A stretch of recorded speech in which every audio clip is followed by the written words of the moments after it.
Imagine knowing exactly how you're going to die, and it's a brutal drunk driving accident. Terrified, this man barricades himself inside his house, sealing every door and window tight to make sure nothing from the outside can touch him. But you won't believe what happens next. Inside that supposedly safe room, a deafening roar suddenly fills the air, like a massive semi-truck barreling right toward him. The next second, his body is mangled and crushed as if he'd just been hit head-on at 80 miles per hour. As he lies there in agonizing pain, bones shattered, his final thought is pure regret. If he'd only known death would find him this fast, he never would have played that cursed flute. Today, I'm taking you through a story that gives Final Destination a run for its money. This is The Whisperer. The story kicks off at a high school basketball game. Meet Mason. He nails a perfect three-pointer. The crowd goes wild, but Mason freezes. Right under the hoop, he sees a charred, blackened spirit standing in the middle of a literal hellfire. Before he can even process it, the spirit lunges at him. The weird part?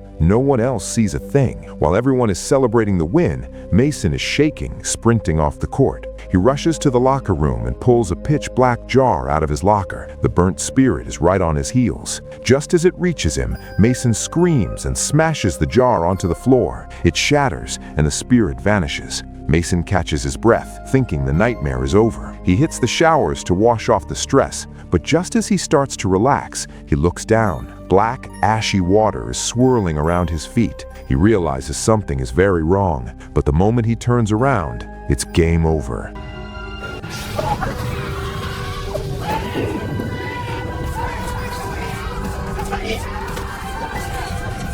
Fast forward 1 month. Meet Shay, a recovering addict whose past mistakes tore her family apart. She's moved in with her cousin to get a fresh start and enrolls at the local high school. By some twist of fate, Shay is assigned the exact same locker that belonged to Mason. Mason's friend, Sam, a guy with a serious temper, isn't happy about it. He doesn't want anyone touching Mason's stuff and starts harassing Shay. Shay isn't the type to back down and fires right back at him. The argument gets broken up by a teacher who slaps the whole group with after-school detention. Once everyone leaves, Shay starts cleaning out the locker. What she finds is enough to give anyone the creeps. Mixed in with the basketball gear is that same black clay jar Mason broke, only now it's completely intact. Mesmerized, Shay opens it and finds a strange, ancient flute inside. Suddenly, a haunting voice echoes in her head, like some dark force is whispering to her. Under its spell, Shay takes the flute. Later in detention, Sam notices the flute falling out of Shay's bag.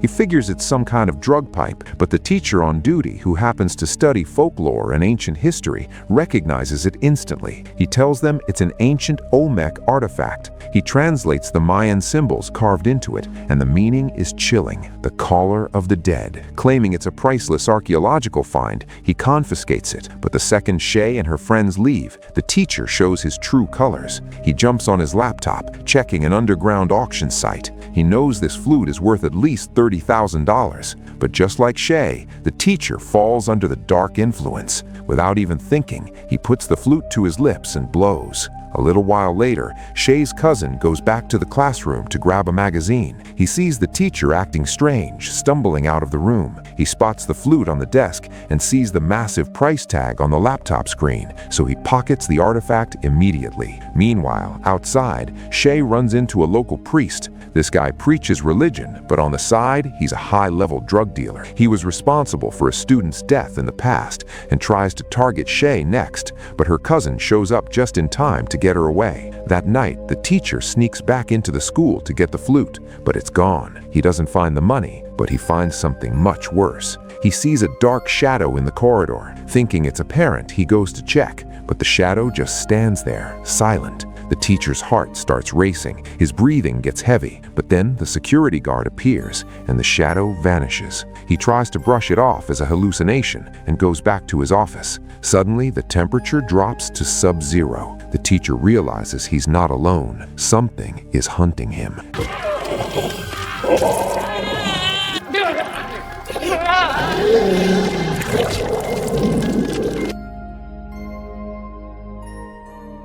At a party later that night, a girl named Grace gets obsessed with the flute. Egged on by Sam, she wants to see if it really can summon the dead. Shay can sense the danger and tries to leave, but before she can reach the door, Grace blows a long, sharp blast on the flute. A piercing screech rings through everyone's heads. They wait for something supernatural to happen, but nothing does. Disappointed, everyone heads home, but for Shay, the dread is real. She feels like something is following her. She looks out her window and sees a figure standing under the dark trees. She tries to show her cousin, but there's nothing there. Her cousin thinks she's back on drugs and hallucinating, but the real horror starts with Grace. She's home alone, sitting by the pool, when she hears a strange scratching sound from the darkness. Thinking it's her little brother playing a prank, she looks up toward his room where the lights are on. She has no idea that right behind her, a skeletal nightmare is crawling across the floor at lightning speed. Grace feels a presence and spins around, but she sees nothing. Just as she relaxes, the entity strikes. Timmy! The next day, the school holds a memorial for the teacher. The autopsy results are baffling. Doctors found that the teacher had advanced stage 4 lung cancer. He shouldn't have been able to walk, let alone be at school. During the service, another girl named Ellie hears a sickening bone-cracking sound. She looks over and sees a student's body folding in on itself, bones snapping like dry twigs from the inside. No one else sees it. Everyone thinks Ellie is just traumatized by the teacher's death. Shay and her friends finally realize the flute is the common denominator. Ellie suggests they return it to Mason's family. That afternoon, they go to Mason's house and find his grandmother, who is also near death. The old woman has a macabre hobby. She collects items related to death. Shay shows her the flute and asks if it belongs to her collection. The grandmother reveals a terrifying truth. In the Olmec language, this flute is known as the crying treasure. The carvings aren't meant to call the dead. They are an invitation for death itself. The ancient Mayans believed that when a human is born, their death is born with them. From that first breath, death starts searching for its owner. If you're meant to live 90 years, it takes death 90 years to find you. But if you hear the sound of this flute, it acts as a beacon, bringing death straight to your door. It accelerates the clock. The grandmother realizes death is already watching them, so she tells them to keep the flute. Ellie tries to dismiss it as an old woman's ramblings, but Shay can't ignore the facts. They sneak into the hospital records and find Mason's autopsy. Mason was 17, but his internal organs were as decayed as a 40-year-old man's. They realize the flute is rapidly aging their bodies from the inside out, dragging them toward the grave. That night, the town is hosting a festival. Shay and Ellie go there to find Grace and warn everyone. Grace is lost inside a massive festival maze, thinking the people in costumes are just actors. But deep inside the maze, a shadow starts whispering her name. Terrified, Grace tries to call Sam, but he thinks she's just joking around. Suddenly, Grace hits a dead end. The entity appears right in front of her.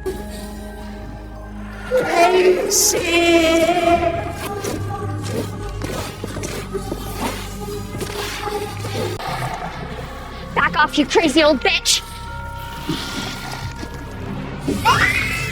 She grabs a nearby shovel and swings at it, but strangely, the injury appears on her own body. The monster grabs her leg, digging its claws into her skin. In an instant, Grace's skin turns gray and begins to wither. She starts aging decades in seconds. She desperately tries to reach the large bell in the center of the maze to call for help, but the monster doesn't give her a chance.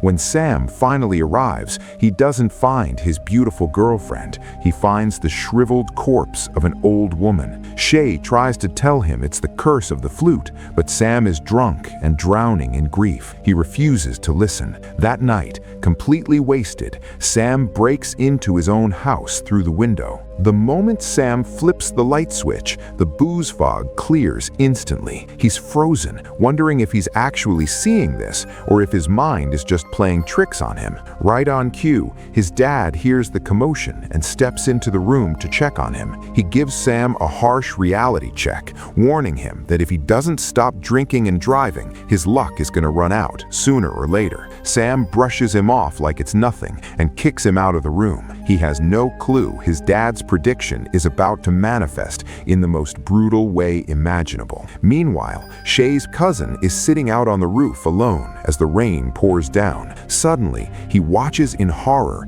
as the raindrops turn into thick crimson blood before they even touch his skin. A terrifying vision of his own tragic future flashes before his eyes. He sees himself at the steel mill, slipping and falling right into the massive, bone-grinding gears of an industrial machine. The jagged teeth of the machine chew him up alive, and his blood floods the entire factory floor. This invisible death sentence is pushing him straight to the edge of insanity. Shay and Ellie aren't just sitting around either. They rush back to Mason's grandmother, desperate to know if there's any way to outrun this cursed fate. The old woman drops a bombshell. She tells them the flute was forged by the ancient Olmecs as a vessel for human sacrifice to appease the god of death. For thousands of years, this cycle of sacrifice has been unstoppable. Once death picks up the scent, it never stops hunting. But there's one loophole, one way to survive. You have to divert your death's path. In plain English, you have to push your death onto another person. As the old woman speaks, Shay glances at the mirror and nearly jumps out of her skin. Her own dead body is standing right behind her. It's soaking wet, with an empty syringe dangling from its hand. Shay realizes her end isn't going to be pretty. She's going to die from a lethal overdose. The old woman's solution is just a different kind of nightmare. To save herself, she has to become a killer. Shay and Ellie aren't cold-blooded. They refuse to murder an innocent person just to save their own skin. They think if they just avoid their cause of death, they can cheat the system. But Shay's cousin isn't taking any chances. He's already picked his target. Cut back to Sam. He's huddled in his room, paralyzed with fear. Suddenly, he hears the sound of a key turning in the lock. Terrified, he calls out, asking if it's his mom or dad at the door. It turns out it was just his dad coming to check on him again. But Sam's mind is gone. He's convinced this is just another trick by the entity.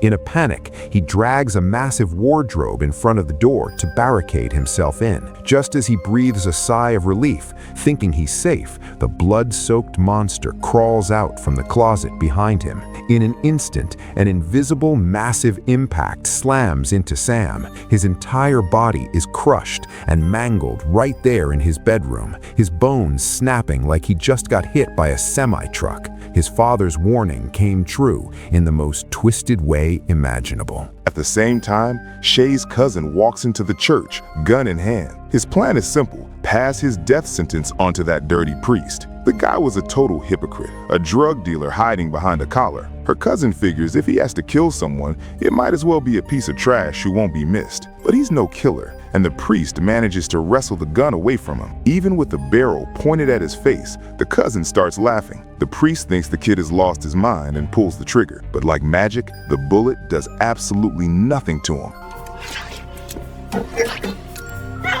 Later that night, the cousin kidnaps the priest and drags him to the steel mill. He slices his palm open with a knife and sets the cursed flute right next to it. This is an ancient ritual for the transfer. The priest finally realizes he's in real trouble and starts begging for mercy. But the cousin is feeling something else. The hair on his arms is standing up, meaning death is standing right next to them. He reaches out to smear his blood on the priest, which would seal the deal and pass the curse. Just then, Shay and Ellie burst in, screaming for him to stop. They plead with him, telling him that dying with a clean soul is better than living as a murderer. Something in him snaps back to reality, and he turns away, walking off into the shadows. Something her cousin said gives Shay a desperate idea. She thinks there might be a way to actually outsmart death itself. But for her cousin, the clock just ran out. An invisible force suddenly snatches him, dragging him across the floor. Shay and Ellie try to hold on to him, but it's like trying to stop a freight train. Even though the factory is silent and no machines are running, his body starts to flatten and crunch,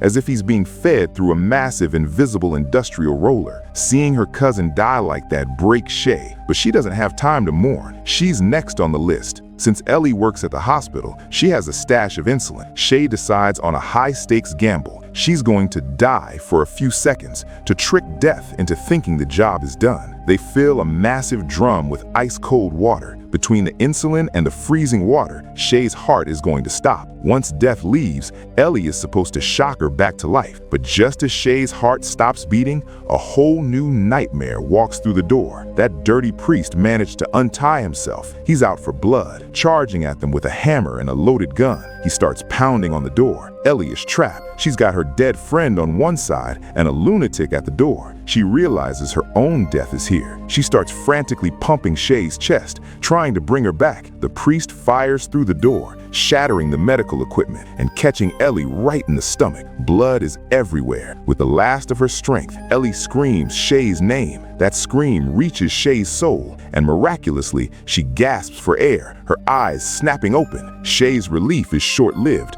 when she sees Ellie bleeding out on the floor. The priest kicks the door open and steps right into the pool of Ellie's blood. Shay realizes this is the chance. She stays dead quiet watching him. The moment his boots hit that blood, the curse locks onto him. Suddenly, a terrifying shadow crawls out of the corner. It looks exactly like the priest, but way more demonic. He starts blasting at the shadow, but every bullet he fires ends up hitting his own body. The priest dies a gruesome death, and the cursed flute finally shatters into pieces. 3 months later, things are finally back to normal for Shay and Ellie. They really thought they were in the clear, but they have no idea that back at the high school, that black clay jar is sitting in a locker, perfectly intact. During a school assembly, a new student goes to pull out a violin, but he pulls out the cursed flute instead. Shay and Ellie start screaming for him to stop, but it's too late. The haunting melody fills the entire auditorium. A brand new cycle of death has just begun in this small town. Guys, that was The Whisperer, also known as Soaring, one of the most talked about horror flicks of 2024. Even though the IMDb rating isn't the highest, the concept and the visual effects are straight up nightmare fuel. It's a brutal reminder that while you can try to change your fate, you can never truly outrun death. The death scenes are specifically designed to tap into your deepest subconscious fears. If you're a fan of movies like Final Destination or Smile, this one is definitely worth a watch. If you enjoyed this recap, don't forget to smash that like button, drop a comment and let me know. Would you sacrifice someone else to save your own life? Make sure to subscribe for more, and I'll see you in the next one. Thanks for watching.